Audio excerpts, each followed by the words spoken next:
So, what's the most significant thing a human can do?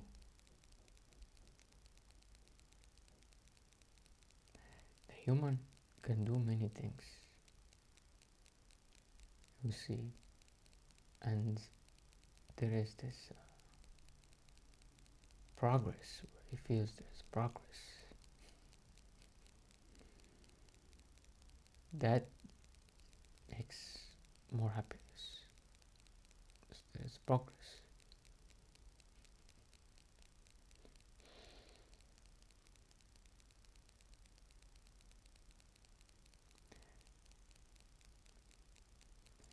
Whatever was there, whatever was considered to be a weakness,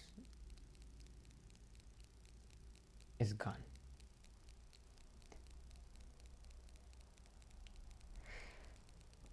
So it's really progress.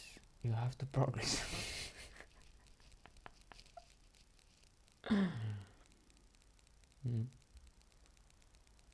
But what's the most amazing thing that can happen to the human?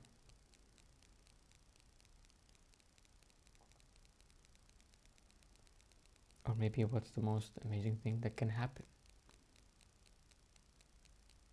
It's the end of this idea of progress. Then you can progress. You can progress from free from the idea. While being free from the idea, you progress. You do progress.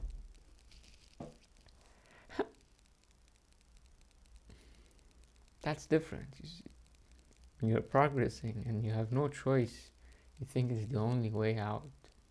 And when you're progressing while knowing it's just a game, like you're progressing in Call of Duty, it's just Super Mario. That's different.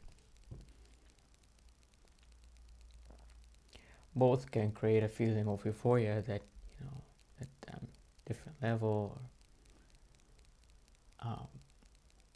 and whatever level you were before turns into a tragedy if you come back to it. It's just whatever great progress it seems to be turns into a tragedy because of the new progress. For the Stone Age man, the best thing that can happen to him is, finding a group of animals to hunt. Or finding some fruits to gather. That's for him the progress. But for us now, if you have a supermarket, you just go to the supermarket, or you call delivery.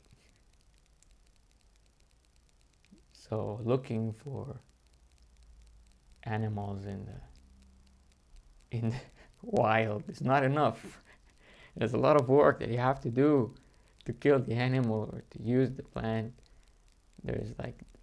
We became aware of the distance to get to the final euphoria of feeling that you got something.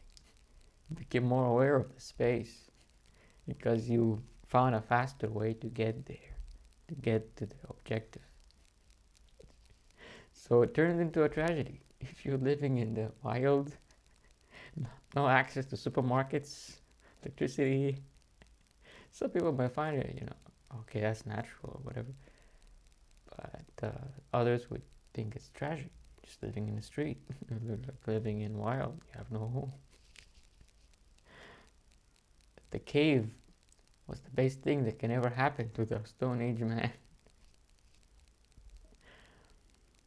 His happy ending, his euphoria, turned into a tragedy for the next generation. Your next goal is your future tragedy.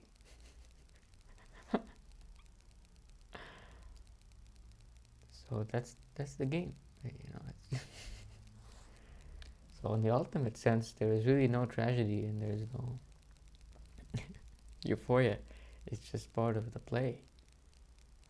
the ultimate sense. But relatively speaking, yeah, there's always the feeling of the next side of the coin will be better than the previous side. You're just rolling the coin. There's nothing.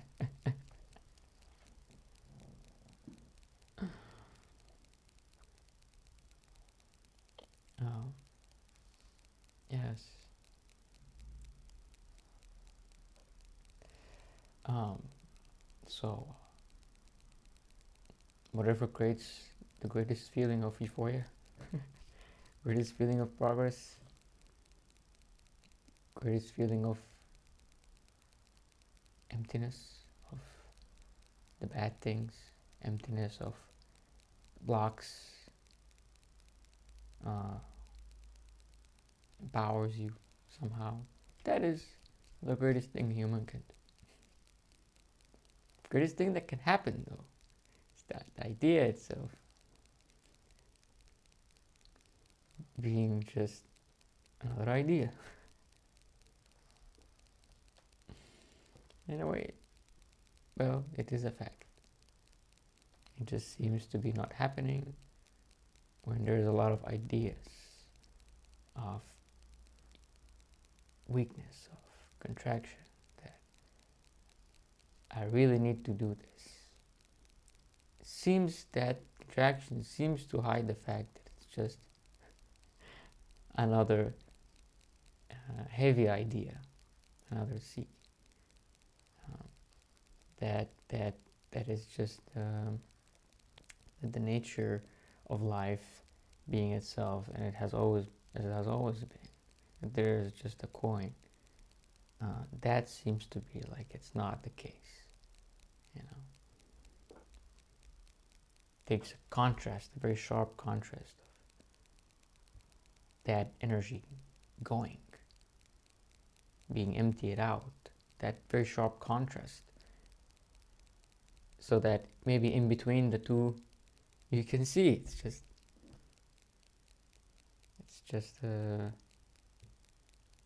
you know, just an ignition, you know. It's just energy that got used, potential energy that got ignited, got emptied out. You know, you felt that you wanted to do this, and it just a lot of coal and became steam. You know, something just changed. Fuel became energy. You know, and that's that's all.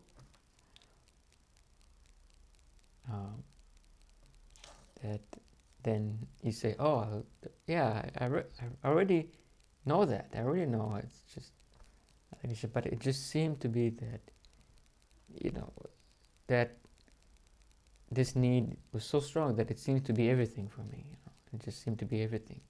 It took everything.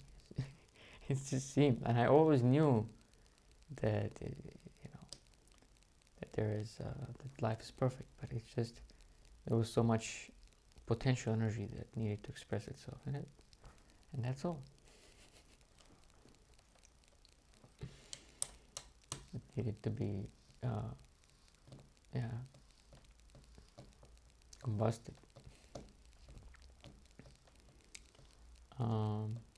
Yeah. So what can you do?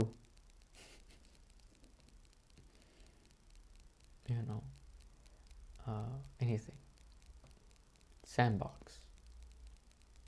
But if it really seems meaningful, then it has to release that potential energy. You know, love is a great release. You know, you think that you have to be somebody, you start to love people,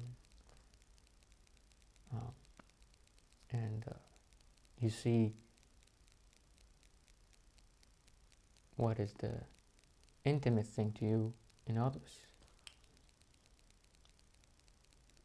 You intentionally do it. You try to see, you know, what is that which is so intimate to your heart, so dear, in others. Not just in you, not just in your body, not just in your imagined, uh, you know, people or objects, but you intentionally try to figure it out. You transmute that potential energy into love. So you look in the energy, you look in that contraction in your body, in this person that you hate. It's hard to do, it's not simple.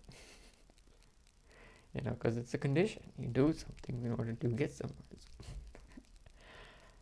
And then you see what is the most intimate thing to my heart in this person. What is the most friendly thing? At least you can start with that. And if you found it, then go deeper. Take that thing and see what is even more intimate to you inside that thing. Is inside this quality. What is the best quality? What is the most intimate quality in the best quality itself? This is inquiry. You're nesting, you're getting answers and you're nesting in that answer to find a deeper answer. They call it genosis. And then it transforms you. See, it's just all, everything can be mutated, everything can be morphed. Just by asking questions about it, you can morph it. You can see different perspective of it. Everything, even the wall.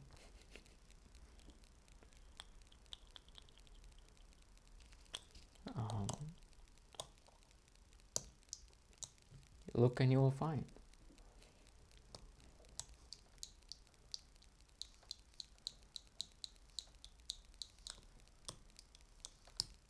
That's all I have to say.